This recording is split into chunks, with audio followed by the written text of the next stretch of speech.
we've had some interesting starts to the season by individual players. And, the Stamkoses and some of the other names are obvious at the top of the standings. But a guy who did not get a point tonight, shockingly, after such a hot start to the year, is the leading rookie scorer right now in the NHL, Cory Schneider. Dave, he's a guy out of the David Desharnais mode, small, not drafted, played in the minors, but wow. I mean, this guy is just unbelievable right now. I mean, how is he doing it? Where did he come from? And are you surprised? He didn't get a point tonight, right? No. He's done. It's over for him. Yeah, it's all done. That's it. It's a slide backwards. He's gone. These guys are getting their shot. These guys are getting the opportunity to prove themselves.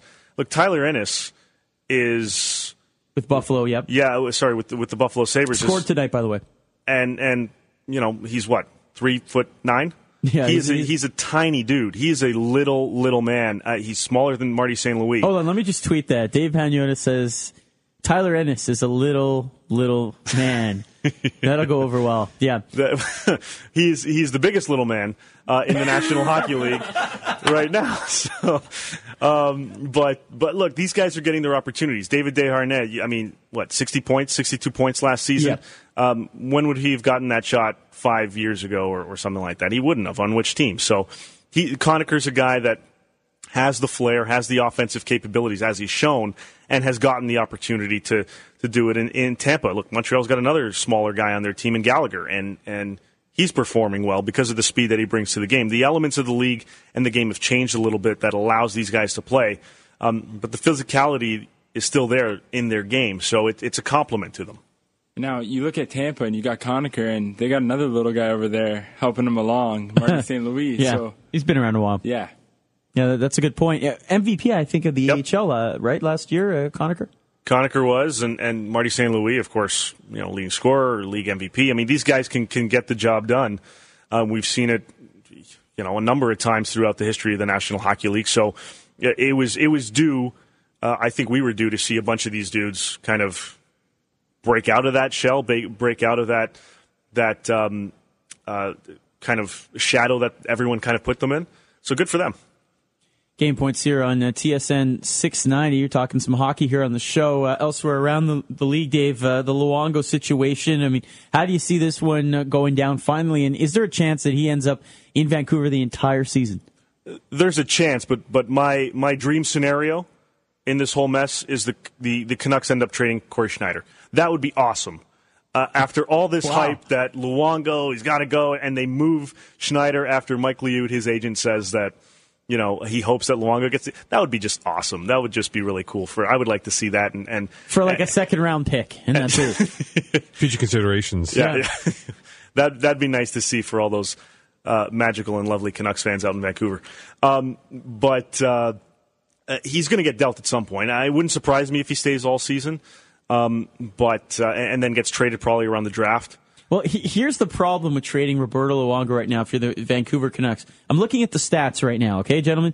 6 games for Roberto Luongo, a 1.53 goals against average, a 940 save percentage. He is 3-0-2 so far, and he does have one shutout. Cory Schneider is not of the save percentage of 940. No, he's at 897 so far. He's 2-2 on the year. He does have a shutout. And his goals against average is 3.13. Now, obviously, it's very, very early. But, if you're the general manager of the Vancouver Canucks right now, it's hard to let go of Luongo right now. Well, he was spotted in D.C. the other night at the Capitals game. So could Washington be the team that could be his destination? No, they've told us that they have no interest in Roberto Luongo because of his contract. They didn't say they weren't talking to the Canucks about anything, but... to be honest, I've never really been a big Cory Schneider fan. I never really saw what, and maybe it's because I'm not a scout or a GM or anything like that, but I never really bit into what the Canucks had been dishing out there in Cory Schneider. And is he a good goalie? Yes. Can he be as good as Roberto Luongo has been? I'll be honest, I don't know.